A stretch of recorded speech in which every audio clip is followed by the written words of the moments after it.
Hi,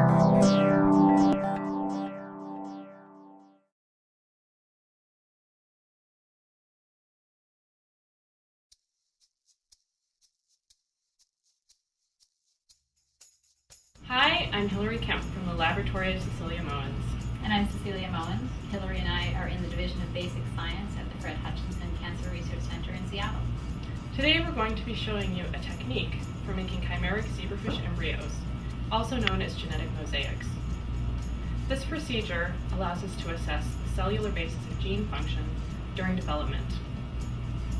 We can ask whether a given gene functions within the cells with a mutant phenotype, known as cell autonomous function, or within those cells' environment, known as cell non-autonomy.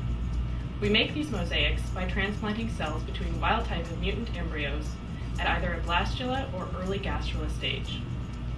We subsequently assess gene function by observing the phenotype and genotype of donor-derived cells in their host environment.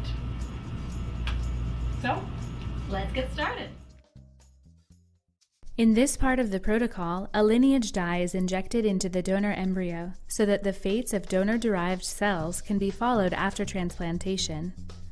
Any variety of nucleic acids can also be injected using this technique.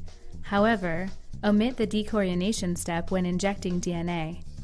Before working with the embryos, prepare an injection dish by inserting a glass slide at a 45-degree angle across the widest part of a petri dish, 3/4 full of 1.2% agarose in pen strep embryo medium.